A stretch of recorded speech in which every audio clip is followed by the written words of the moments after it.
ఇవాళ మన రెసిపీ వచ్చేసి ఓట్స్ వెజ్ ఆమ్లెట్ అండి.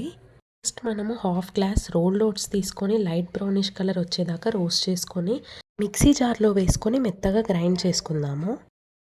ఇప్పుడు ఒక బౌల్ తీసుకొని అందులోకి 2 ఎగ్స్ వేసుకుందాము. ఇప్పుడు అందులో తగినంత సాల్ట్, ధనియాల పొడి, పసుపు, మిరియాల పొడి, అల్లం వేసుకొని అంతా మిక్స్ చేసుకుందాము. ఇప్పుడు తగినంత కారం కూడా వేసుకొని ముందుగానే గ్రైండ్ చేసి పెట్టుకున్న ఓట్స్ పౌడర్ కూడా వేసుకుందాము. ఇప్పుడు అన్ని మసాలాలు కలిసేలాగా బాగా మిక్స్ చేసుకుందాము. ఫైనల్గా మనకి ఓట్స్ ఆమ్లెట్ గ్రేవీ అనేది ఈ కన్సిస్టెన్సీలో రావాలి.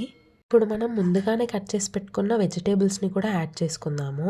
పచ్చిమిరపకాయలు, broccoli, capsicum, tomato, carrot, cabbage, cauliflower ఇవన్నీ కూడా మిక్స్ చేసుకొని పెట్టుకుందాము.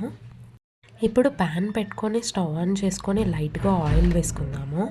ఆయిల్ అంతా హీట్ ఎక్కాక మనం ముందుగానే తయారు చేసుకొని పెట్టుకున్న గ్రేవీని ఇందులోకి వేసుకొని మూత క్లోజ్ చేసుకుందాము. మంటని లో ఫ్లేమ్లో పెట్టుకొని ఒక 5 to 10 minutes తర్వాత మళ్ళీ మూతను ఓపెన్ చేశాక జాగ్రత్తగా విరిగిపోకుండా మళ్ళీ వేరే సైడ్కి తిప్పేసుకుందాము. ఇటువైపు కూడా లో ఫ్లేమ్లో 5 to 10 minutes వరకు రోస్ట్ చేసుకుందాము. ఫైనల్గా ఇప్పుడు మన ఇన్స్టాంట్ ఓట్స్ వెజ్ ఆమ్లెట్ అనేది రెడీ అండి. మీరు కూడా తప్పకుండా ఈ రెసిపీని ట్రై చేయండి, చాలా బాగుంటుంది. It is a healthy breakfast for all of us which contains high protein and fiber. And thank you for watching my video till the end and stay tuned for the next video.